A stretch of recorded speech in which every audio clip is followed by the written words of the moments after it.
തളിപ്പറമ്പിലും zebra ലൈനുകളിലെ പരിശോധന കർശനമാക്കി motor വാഹന വകുപ്പ്.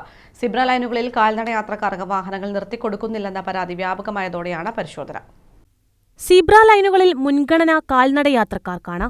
എന്നാൽ പലപ്പോഴും കാൽനടയാത്രക്കാർക്ക് വാഹനങ്ങൾ നിർത്തിക്കൊടുക്കുന്നില്ലെന്ന പരാതി വ്യാപകമായതോടെയാണ് ജില്ലയിൽ ഒട്ടാകെയും തളിപ്പറമ്പിലും മോട്ടോർ വാഹന വകുപ്പ് ഉദ്യോഗസ്ഥർ പരിശോധന കർശനമാക്കിയത്.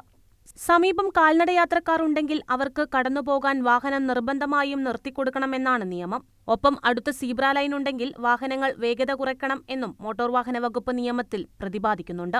എന്നാൽ ഈ നിയമങ്ങളെല്ലാം പലപ്പോഴും കാറ്റിൽ പറത്തുന്ന സ്ഥിതിയാണ്. ഇതോടെയാണ് പരിശോധന കർശനമാക്കിയത്. 25ഓളം നിയമലംഘനങ്ങൾ കണ്ടെത്തി.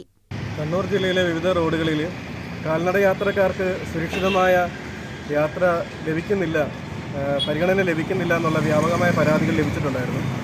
കണ്ണൂർ RTO എൻഫോഴ്സ്മെൻറ്റ് ഉണ്ണികൃഷ്ണൻ സാറിൻ്റെ നേതൃത്വത്തിൽ വിവിധ റോഡുകളിൽ സീബ്ര ലൈനിൽ ബന്ധപ്പെട്ട് നമ്മൾ പരിശോധന നടത്തി വരികയാണ്.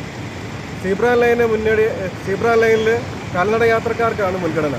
സീബ്ര ലൈനിൽ ആരെങ്കിലും അതായത് യാത്രക്കാരെങ്കിലും ഈ സീബ്ര ലൈനിൽ കയറി നിൽക്കുകയോ അല്ലെങ്കിൽ നടക്കാൻ തുടങ്ങുകയോ ചെയ്യുകയാണെങ്കിൽ അവർക്ക് തന്നെയാണ് മുൻഗണന. വണ്ടി നിർത്തി കൊടുക്കുകയും, അതായത് സീബ്ര ലൈന് മുന്നോടിയായിട്ട് ഒരു സ്റ്റോപ്പ് ലൈൻ ഉണ്ട്. ആ സ്റ്റോപ്പ് ലൈനിൽ വണ്ടി നിർത്തുകയും ആൾക്കാർ കാൽനടയാത്രക്കാർ കടന്നു പോയതിന് ശേഷം അവർ സുരക്ഷിതമായി കടന്നുപോയി എന്ന് ഉറപ്പുവരുത്തിയതിന് ശേഷം മാത്രമേ ഉള്ളൂ നമ്മൾ വാഹനങ്ങൾ മുന്നോട്ടെടുക്കാവുള്ളൂ. ഇത് ഉറപ്പുവരുത്തുക എന്നുള്ള ബന്ധപ്പെട്ട് നമ്മൾ വിവിധ റോഡുകളിൽ പരിശോധന നടത്തി വരികയാണ്. നമ്മൾ ഇതിനെതിരെ ചെല്ലാൻ എടുക്കുന്നുണ്ട്. ചെല്ലാൻ കോടതിയിലേക്കാണ് കൊടുക്കുന്നത്. ഇപ്പോൾ നടത്തിയ പരിശോധനയിൽ ഏകദേശം 25ഓളം വണ്ടികൾക്ക് കേസ് എടുത്തിട്ടുള്ളതാണ്.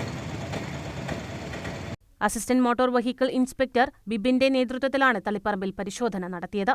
News bureau, Taliparamba.